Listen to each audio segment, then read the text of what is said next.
Up next, we've got John Gerth. He manages the graphics lab and acts as the information security officer for electrical engineering and computer science at Stanford University. Yeah, thank you, John.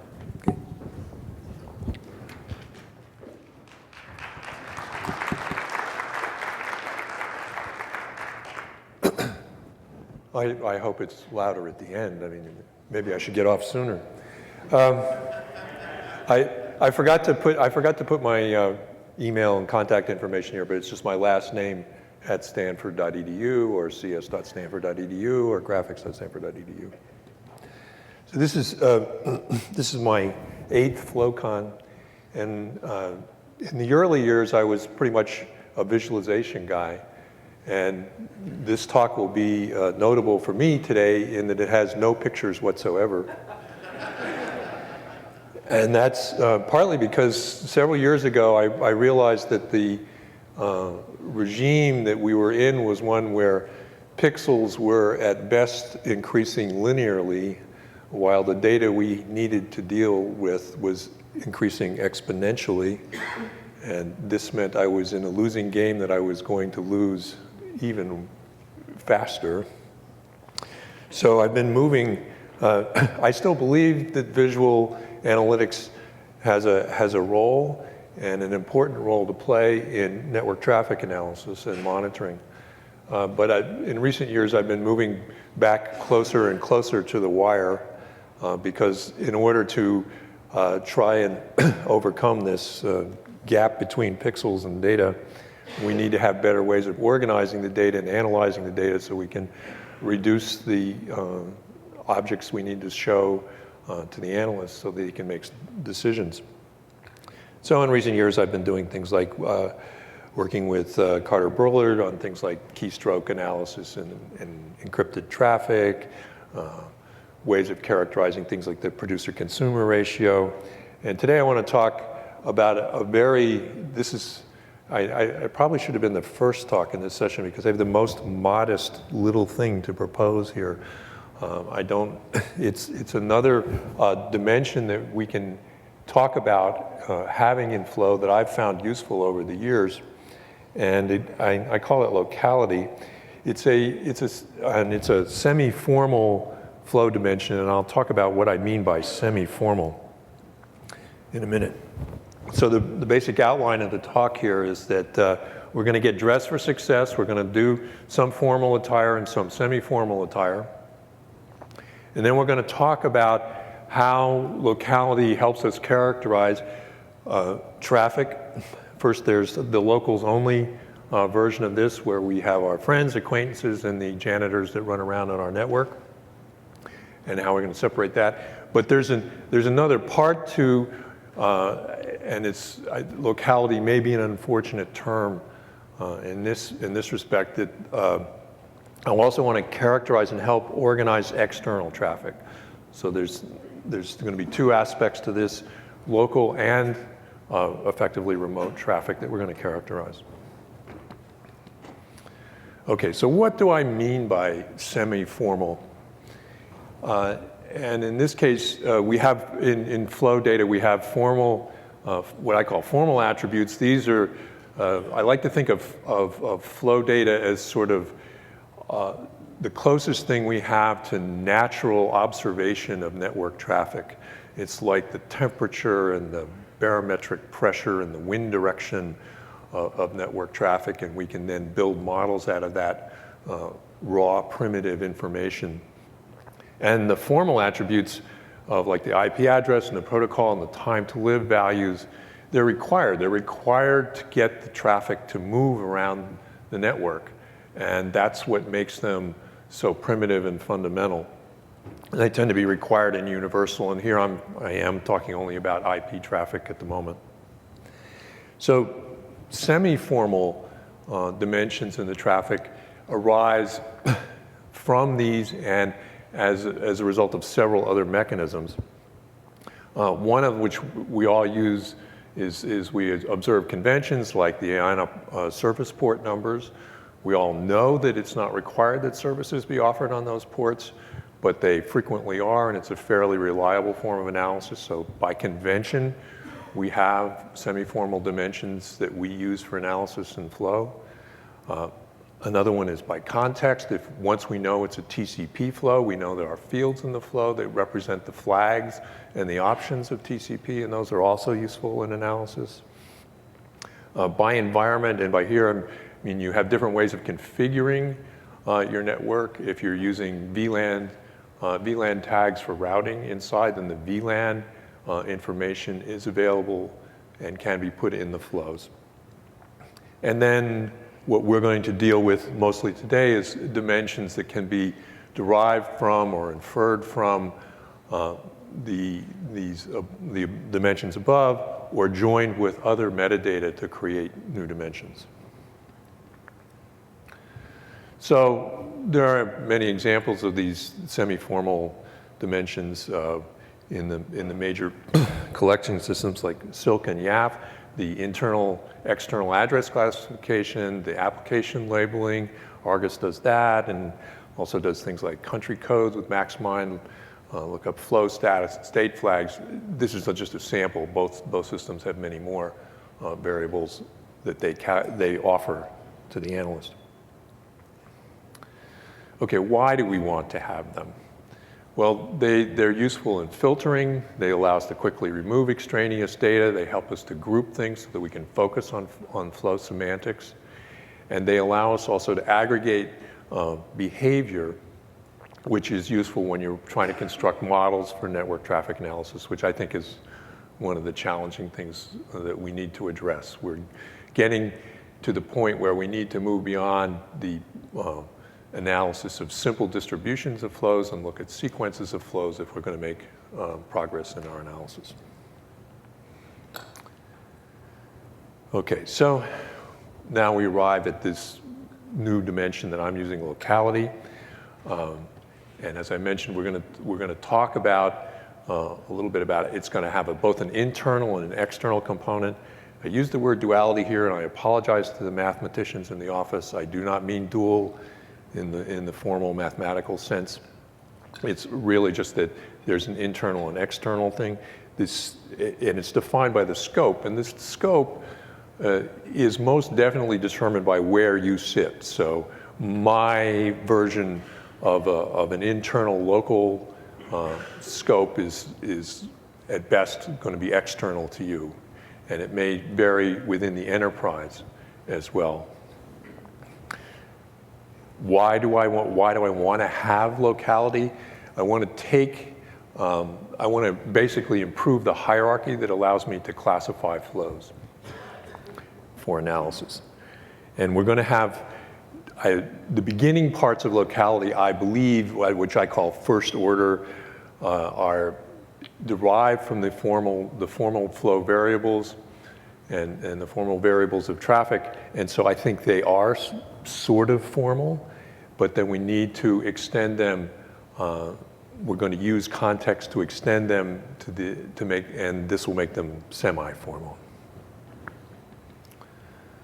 Okay, so what are the first order localities that are sort of always true? And I'm going to argue that we can broadly separate the traffic into traffic that's not specific, that is broadcast or multicast traffic, and I'm going to call that locality 0. Part of another way to think of what I'm trying to do is construct a sort of onion of layers, so that most of us, a lot of people do not sit at transit nodes and don't have a very global view of the internet. In my case, I'm defending 2 academic departments and 3 buildings at Stanford. And so I have this restricted view, and I'm interested in constructing this shell, which consists of sort of the outside world and Stanford, and then the people that I'm actually defending. But at the first level, these local broadcast and even the routed multicast traffic, it's not specific, and I'm just going to call that locality 0 because there's only sort of a source for the traffic. The second one is all the other unicast conversational traffic, all the things that takes place between 2 IPs. I'm going to call that locality 1. All fairly simple. And because I'm interested in this business of defending inside an enterprise, I'm now going to extend this definition of the unicast traffic, the level 1, I'm going to call level 2, anything that's inside the enterprise. All right, and that's going to be all of the IP prefixes that are owned by that enterprise, and all of the RFC 1918 private networks that might exist within the enterprise. I'm going to call that all locality 2. And the poor benighted auto configuration prefix, which I wish never existed. Okay. Finally then, so these are very easy to explain and defend, and I hope they're sort of intuitive as to how you might use these to organize traffic inside. But I go a little bit further than anything above 2 becomes something that I can use to organize within the enterprise. And how you might do this would depend on the requirements of your enterprise and the way your network is structured. It's going to be limited in some, if you don't have a global view of your network traffic, it's going to be limited by your vantage point. So in my case, I have the entry point switches into 3 buildings. And those are my 3 vantage points. So the rest of Standford is just one big pot to me, as far as I can tell. But the networks inside the building, I have some more visibility into, and I'm going to use that to have other levels of locality. If you were in some commercial enterprise, you might assign localities based on something like the organizational unit designations, so you could have finance and engineering and marketing. You could assign that as the way, because traffic then, in the classic kind of analysis, what is the engineering department doing talking to finance? We have so much insider threat that being able to categorize traffic and look at it that way is becoming more and more important. And there are a lot of, so beyond level, anything 3 or higher, you have a lot of flexibility. You could decide different ways of organizing that. The only thing I want you to remember is that when you do this, that what I find useful is thinking of this as this onion. So as we go from 0 to 1 to 2 to above 2, we're getting more and more specific and more local with respect to the traffic. In my case, we're going to be using the VLAN tag. All right, so how is this actually implemented? I'm going to define locality based on the IP address.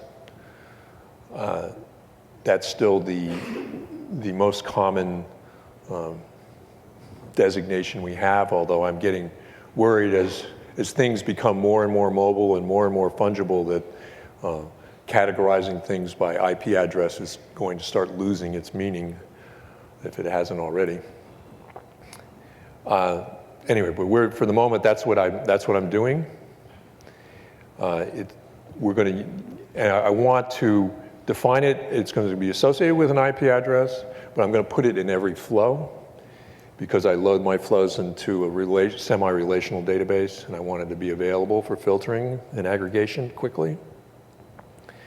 I need it also to handle what I'm calling somewhat obtusely partial suballocation, and that's the fact that if you look at how subnets are divided up, you'll have an enterprise and it'll own, say, something like a /16, and then departments will be /24s within that, but there'll be holes and they won't all necessarily be uniformly assigned. So we have to have a way of looking at handling this, handling the assignment of these addresses, and I'll explain that in a little bit more detail, the algorithm for that in a second. I also wanted to make these lookups fast enough that I could do this in real time, since I do maintain a real-time database for the analyst to use. So the solution that I've been using is I have a simple ASCII configuration file, which consists of CIDRs and the locality specification.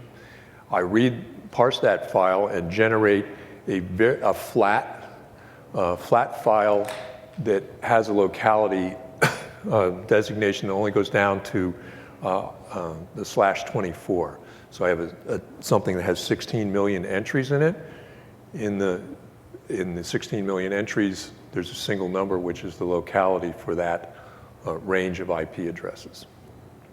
However, this is very fast to operate. When I have a flow, I just load up the two addresses, shift them right, index the table, and I have the locality definition, which I can store in the flow. So here's an example, and this will get to the sub-allocation override feature I've been talking about. So here are the enterprise entries for Standford. These are the prefixes that Standford controls. The locality number is on the right. So I'm assigning those the level 2. And then for the local graphics research group, it has a /23 within the /14s. And I've got an unassigned locality there, which turns out to be the VLAN number of that address. Okay, so that cleared everybody, pretty straightforward. Okay. Now, we flip to the other side. So we've got a table that's filled in. We know how to assign the localities for all the local addresses. But I also want to extend the hierarchy for all the external addresses on the internet. Once again, my objective is to get some better granularity for classifying and organizing traffic. And also I want to, when you're getting attacked and you're running around and you're playing whack-a-mole trying to tamp down things, I want something that organized to help me see larger swaths of where things are coming from. Now, there are a lot of choices you could make for adding hierarchical dimensions, and you could have more than one. One of the classics that you see in the literature are people take IP addresses and just /16. They group them into /16 levels. They might show those using a Hilbert curve to try and cluster local consecutive bit addresses physically in space or locally in the memory of the machine. Use geolocation data is another very common thing. Maps are very compelling and easy for people to deal with and easy to understand. And I'm happy to see at this conference that more and more people are talking about using the ASN numbers as a way of thinking about organizing and classifying traffic. Because I use autonomous system numbers to add an extra level of hierarchy to the locality 1 systems. And my reasoning for this is pretty simple. Autonomous systems are at a formal level the leaf nodes of the internet, because the word autonomous means that they get to decide what to do with routing the traffic that belongs to them. The ASNs you could think of as providing a sort of network geography or a netography, which complements the geography you might associate with an IP address. They're a great aggregation point for enterprises. The ASN, another way to think about the ASN is it's driving the wholesale level of the internet, how traffic moves around. And ASNs are very highly correlated with ISPs, not perfectly correlated with ISPs, but fairly highly correlated with ISPs. And if you're in the security business, when something goes wrong and you want to talk to somebody, you are probably going to want to file a complaint with the ISP, and the ASN is a quick way to find out where the abuse address is for that IP. So I'm a big fan of the ASN and have been for a long time. It's also, it's not it's not actually, now it's not that much smaller a space than the /16. And I'll explain that in a moment. So where do you get the information that allows you to map IP ranges to ASN numbers? There are several sources. The always popular free MaxMind source, which provides this information, they update their tables on a monthly basis. The CADA project down in San Diego digests and collates BGP routing information, and they publish new tables every day. Team Kimru, network security outfit in Chicago, they update theirs every 4 hours, and they provide direct access lookups and bulk lookups for these tables. And then the Venerable Route Views project nearby here at the University of Oregon has been compiling BGP tables since 2003, I think, something like that. And they're a great source. Now, here, when I'm talking about ASNs, I'm talking about what is usually called the origin ASN. I'm not interested in the entire ASN path, because the goal is to have a hook that allows me to classify where this is coming from and a place where I might file a complaint. So I guess I have to have a disclaimer here in that the ASN number, and even the ASN numbers derived from all these sources, are not, there can be small errors here. There are different viewpoints. There are peering arrangements. So you could get some misinformation. In the years I've been using it, I haven't found that to be a significant problem. They're relatively stable. They grow at a fairly steady rate. This month, when I built the table, there were something like 49,000 distinct ASNs. And that was 200 or 300 more than December, and that was 200 or 300, which had been 200 or 300 more than November. So they're growing at a steady rate. They changed the ASN used to be a 16-bit quantity, so that there could have only been 65,000 of them, but it's been expanded to be a 32-bit quantity. But we're still below the 16-bit threshold in terms of actually allocated ASNs. At Stanford, when I look at traffic, for example, for the last week, we have been seeing somewhere in the range of 10 to 15,000 ASNs, distinct ASNs in a given day.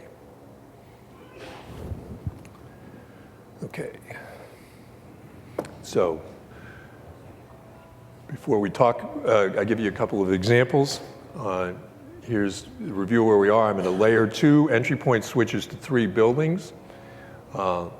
We have 46 VLANs in these 3 buildings, and the VLANs can span buildings, so we're seeing that traffic.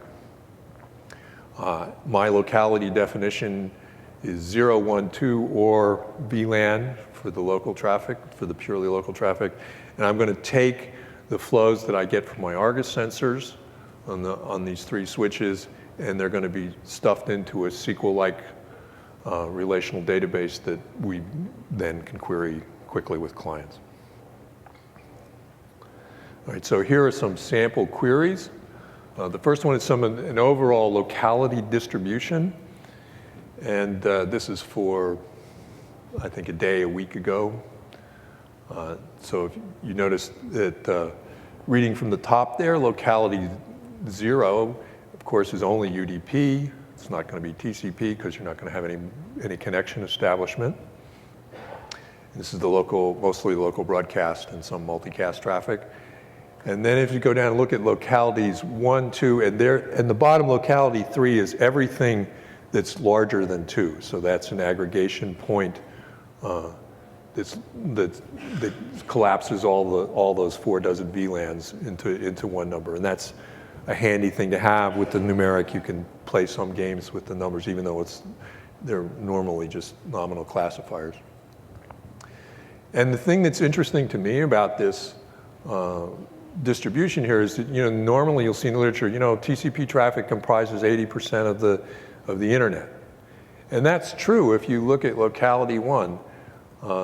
It's roughly 80% of the count of flows that we're encountering are TCP flows, and it's more dramatic in terms of the number of actual payload data bytes that are being transmitted. It's 2 orders of magnitude larger than UDP. That's a log. The last column is a decimal log. But things change in interesting ways as we increase the locality. So when we get to looking at the Standford outside of my building's traffic, we see that the number of flows is reversed. Now UDP is far more numerous than TCP. And there are a couple of simple explanations for that. Can anyone suggest one off the top of their heads? Exactly, DNS. So we're referencing the campus DNS servers, and that's the vast majority of that UDP traffic there in locality 2. And the rate of DNS traffic is going up. You'd say, well, why is it so great? Isn't there a lot of caching? Well, there is a lot of caching, but I've been observing that the CDN networks, in order to do their traffic management, often provide DNS results that have extremely short TTLs. And so people doing web page loads and making 12 URL references, and the URLs are being satisfied by CDNs, and the CDNs are saying, well, this is valid for the next 2 milliseconds, and then you've got to issue another DNS request that hasn't moved, but they preserve the option of moving it. So that's the great explanation at level 2. And then layer 3, notice that the traffic, the amount of traffic being moved is now very close. It's only half an order of magnitude, rather than 2 orders of magnitude when we were going off campus. And the simple explanation for that is that the computer science department is heavily invested in Kerberos AFS infrastructure, and all the AFS traffic, file system traffic, is moving over UDP. That's the large number of flows there. Okay, so that's one example. There's you can do lots of interesting things to look at how the traffic's moving, how the traffic is moving. You can break down the level 3, the stuff that's 3 or greater, and see who's talking to who inside the building. And another sort of monitoring query is you're always looking at the top talkers, who is remotely talking to us. And in this case, I have a table since something like half of our net traffic is crawlers. Crawlers from Google, and they're really uninteresting, we hope. And so here's a table in which we filtered out. In other words, we've aggregated the traffic, but we've specifically excluded Google. And then there's a lot of stuff at Stanford that is now being pushed out into the cloud and being hosted at Amazon. So, for example, the main Stanford website is not in Palo Alto. I think Carter found yesterday it was somewhere on the Columbia River in Washington, close to sources of hydroelectric power, I assume. Anyway, so this is a sample from, let's say, about a week ago of who were the top remotes. The interesting things here, you go down like 2/3 of the way down and see that ASN 3842 was one local IP, and it turned out this was some sort of attempted. This was a SYN reflection attack, and they were just using one of our local IPs to try and beat up somebody. And these are relatively low volume. I mean, that's a little less than 1 per second. So you can see how they would harvest large botnets, and 1 per second is not something you'd normally notice. The 4134s there are SSH brute force trolls. Comet 4134 is one of the main ASNs in China. In fact, when I look at the distribution of or traffic from ASNs, it's Google and Amazon.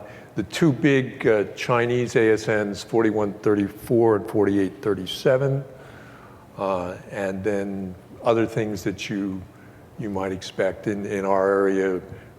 We have a lot of traffic from Comcast because a lot of people are logging in from home. All right, moving on. Now let's look at, here's a forensic use in which I make use of these locality definitions. So we had a case where we were getting dinged by somebody. Somebody complained that one of our mail servers was sending out a lot of spam. It was a server in the math department. And so here I'm looking, there was no obvious reason why the math department server would have been spamming. So the query at the top here says, well, let's see who's sending mail through the math server from inside. So that's loc for locality greater than 1. So I'm counting all the traffic by my VLAN that's going to this math server. And you can see that there's one VLAN that has more than an order of magnitude more traffic.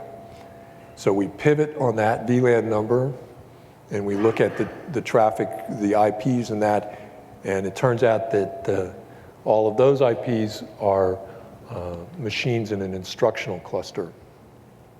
And they had been, I'll digress here for a moment. It was an interesting attack in the sense that they had obtained a student's password. I don't know whether phishing or brute force, and they were using it on these instructional machines. But when we looked in the logs on the instructional machines, there were no entries that showed that the user was logged in the time recorded for the spamming.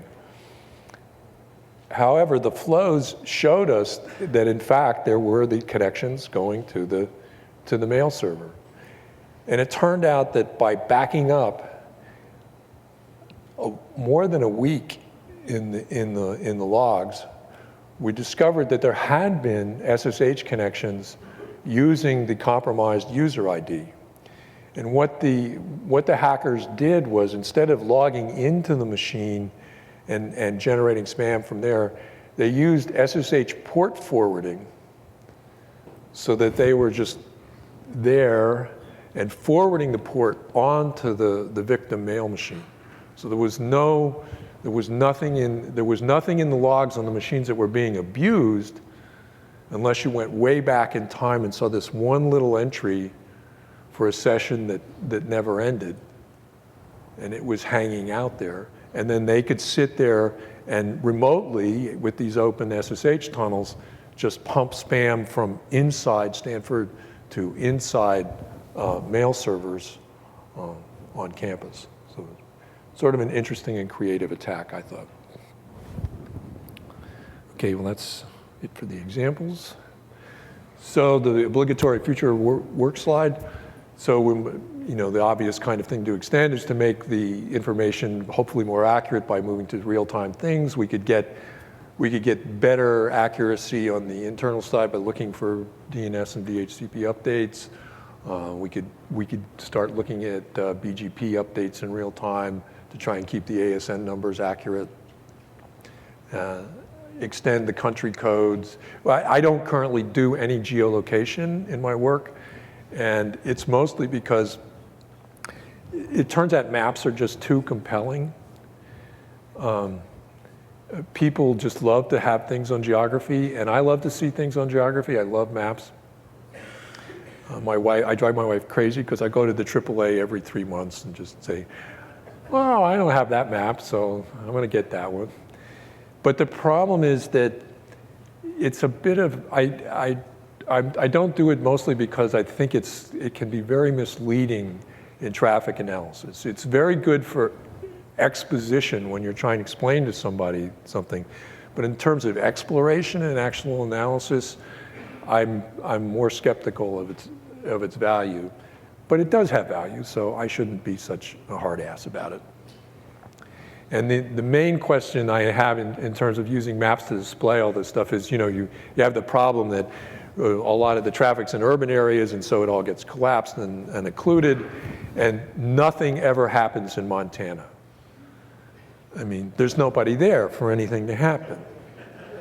And in fact, if you have a geolocation system, you might as well sell ads and use, just display little ads in Montana, because you're never going to have any traffic that you have to analyze in Montana. And then there's the looming question, the 800-pound gorilla that's not quite in the room yet, which is, how does all this going to work when we get IPv6? Okay, so in summary, here's my claim that every IP has an ASN number associated with it, and that's what I'm going to use. That's my story. I'm sticking to it. So it's either your enterprise ASN or the origin ASN for things where the locality is 1. And so what I'm going to do then is, for every source IP, dest IP pair I'm going to index my table and figure out the source and dest ASN number. And now I can calculate the locality. If you didn't want to have, if you just want to stay with the 0, 1, 2 thing, there's sort of a pseudocode there. First, all you have to do is ask yourself, is this a unicast locality? Is at least 1? And then you can do this multiply kind of trick to keep things that are broadcast to level 0. Otherwise, it's going to be level 1 or level 2 if both the source and dest are in the same ASN, which for most of us means, it's got to be local, because that's the only way we're going to see 2 ends with the same ASN. Okay, and then optionally you can have higher levels of locality. Okay, thank you very much. Questions, comments?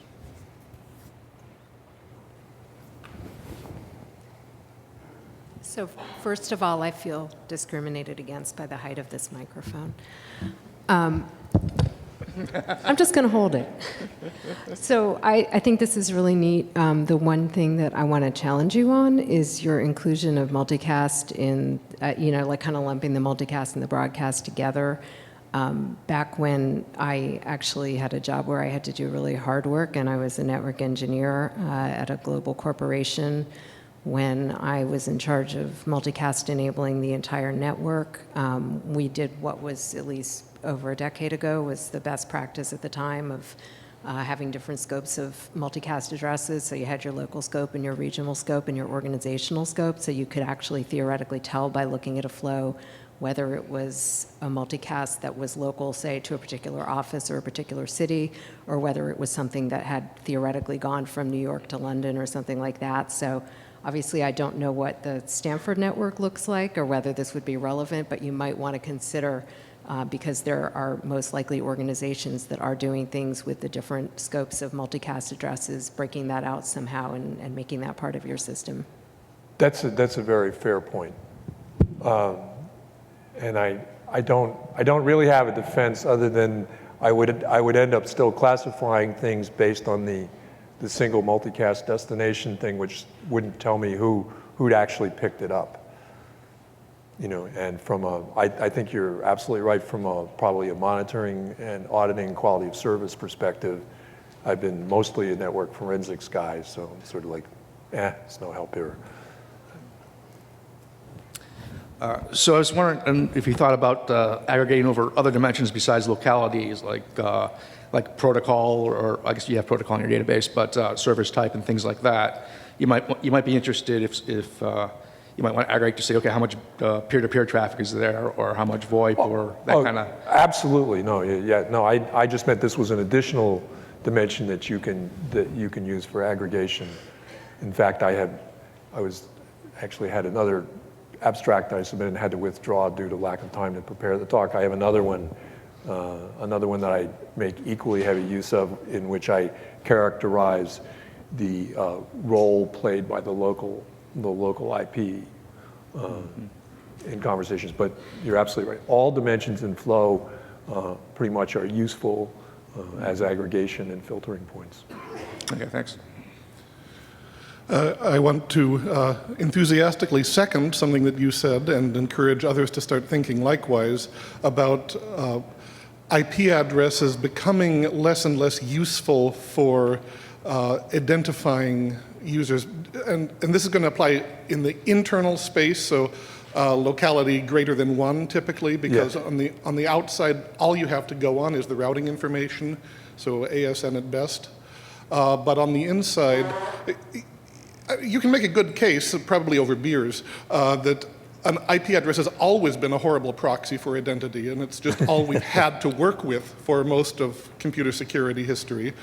But what I see in enterprise customers when I speak to them, I work for Cisco, is that there is a lot of thought being given to how to get away from that so that the security policy no longer drives the entire routing architecture of the organization.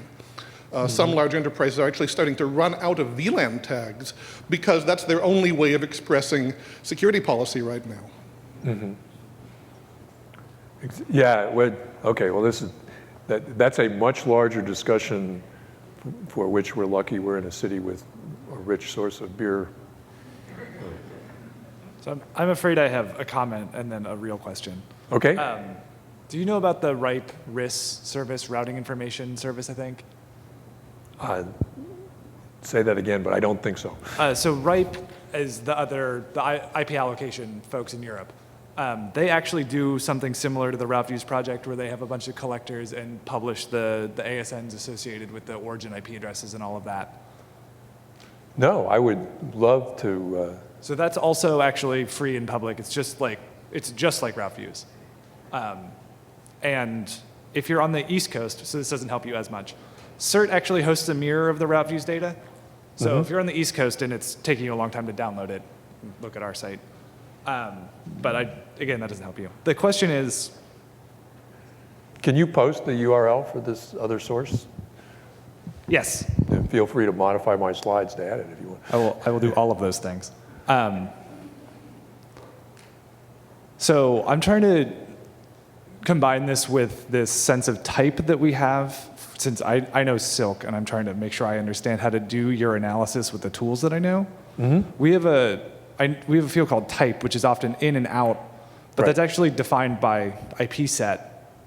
So is that field very similar to your locality fields? If it's Yes, it could be considered similar, yeah. okay. Do you think it could do similar? I don't know if you're familiar enough to say if it could do similar work to the work you're doing with this, or I'm not, Okay. I don't use Silk on a daily basis. So. I just want to make sure I can use this good stuff in a way that I don't have to modify all the tools. No, I mean, let's go back to int to int and int to x to next to int. That's sort of original hits, original stars, kind of Silk, right? And Silk has its own labeling. I don't see any reason in principle that Silk flows couldn't, or Silk analysis couldn't directly have this as a proxy if they wanted to. Yes, John. John, I want to thank you very much for drilling down to the point where these taggings actually can demonstrate their utility in a real network situation. That was very nice to see it carried on down to the point that here is why you want to do this, because it enables this kind of analysis in a very simple and elegant way. Thank you. The comment I have is that about 12 years ago, I guess, Kerry Gates and I had a paper in NSPW that had locality in the title, and the usage was almost but not quite exactly unlike yours. And on that note, I will cede the field.